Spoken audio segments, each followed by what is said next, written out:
हरे कृष्णा, राधे राधे। नमस्कार दोस्तों, मैं विभा मिश्रा अपने YouTube चैनल में आपका बहुत स्वागत करती हूँ और हमेशा की तरह ये कामना करती हूँ कि आप सभी पर भी श्री हरि की कृपा हमेशा बनी रहे। दोस्तों, आज हम इस वीडियो में बात करेंगे निर्जला एकादशी 2023 की, जो 31 मई को पड़ रही है।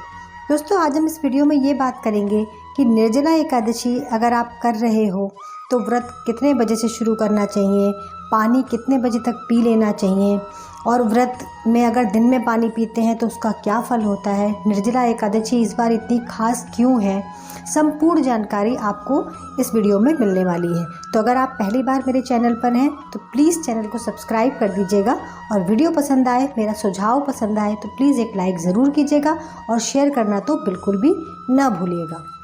तो वीडियो को शुरू करते हैं समय को ना गंवाते हुए। दोस्तों, निर्जला एकादशी जो है वो सबसे बड़ी एकादशी मानी जाती है।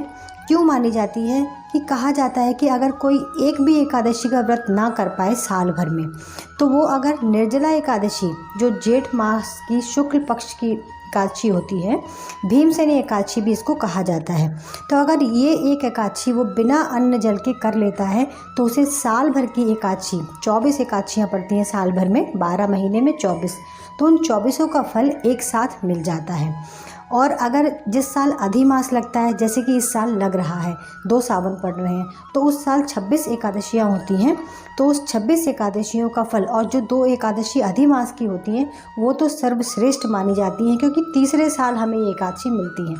तो अगर आप इस बार निर्जला एकादशी का व्रत कर लेते हैं तो आपको 26 एकादशी का फल प्राप्त हो जाता है। दोस्तों, ये तो एकादशी के महत्व की बात हो गई। अब आपका प्रश्न होगा कि एकादशी का हम व्रत शुरू कर रहे हैं तो हम पानी कब तक पी सकते हैं। दोस्तों, हमारा दिन जो होता है, जैसे सुबह का ब्रह्म मुहूर्त 3 बजे से शुरू हो जाता है और लगभग 4:30 पौने 5 बजे तक रहता है। तो आप 4:30 पौने 5 बजे तक, 3 और 4:30 के बीच में जितना आपको पानी पीना है, खाना है, आप इतने ही समय में खा पी लीजिए। इसके बाद से सुबह के 4:30 बजे से और अगले दिन 4:30 बजे तक 24 घंटे का व्रत एकादशी का बताया जाता है, तो इस बीच में आपको पानी नहीं पीना है। लेकिन मेरा मानना ये है कि आप अपने शरीर को देखकर, अपने स्वास्थ्य को देखकर, अपने समय अनुसार देखकर इस व्रत को करें। ज़रूरी नहीं है कि आप निर्जल व्रत ही करें, बिना व्रत किए भी इस व्रत का फल प्राप्त होता है। अगर आप मेरे पिछले वीडियो में देखेंगे तो मैंने आपको बताया है कि बिना व्रत किए भी इसका फल प्राप्त किया जा सकता है, दान के माध्यम से किया जा सकता है, नाम जप के माध्यम से किया जा सकता है। तो ये तो बात हो गई व्रत शुरू करने की। और उसके बाद जो इसका पारण होता है, वो पारण के समय में ही, पारण का मतलब होता है कि व्रत को विश्राम देना, व्रत को ख़त्म करना। तो जो आप संकल्प लेते हैं व्रत शुरू करने का, उसी तरह पारण भी ख़त्म किया जाता है, पारायण किया जाता है इसका।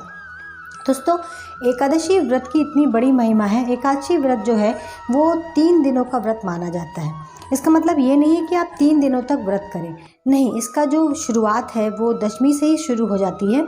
तो आप दशमी से ही जो है चावल का सेवन ना करें, लहसुन प्याज का सेवन ना करें, सात्विक होकर व्रत को शुरू करें। और इस बार का ये जो निर्जला एकादशी का व्रत होता है, इसके पहले जो दशमी पड़ती है वो गंगा दशहरा कहलाती है, इसीलिए जेठ मास की महिमा भी बहुत बड़ी है। दोस्तों, जेठ मास में गंगा दशहरा पड़ता है। गंगा दशहरा के दिन कहा जाता है कि गंगा माता का जो प्राकट्य हुआ था वो भी इसी दिन हुआ था। धरती पे जो गंगा माता है वो इसी दिन आई थी, इसीलिए दोस्तों निर्जला एकादशी का इतना बड़ा महत्व है। अब ये कहा जाता है कि कुछ लोग कहते हैं कि निर्जला एकादशी के दिन अगर आप दूध पी लेते हैं, फल खा लेते हैं, जल पी लेते हैं तो आपको एकादशी का फल नहीं मिलता।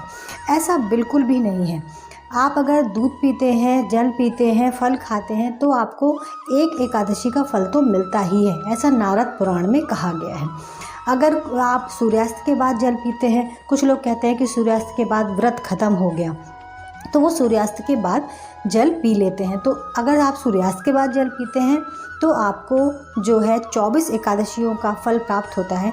जो 2 अधिमास वाली हैं उनका फल प्राप्त आपको नहीं होता है। और अगर आपने कभी भी एकादशी का व्रत किया ना हो और आप एक निर्जल एकादशी व्रत कर लें तो आपको 26 एकादशी का व्रत का फल प्राप्त होता है।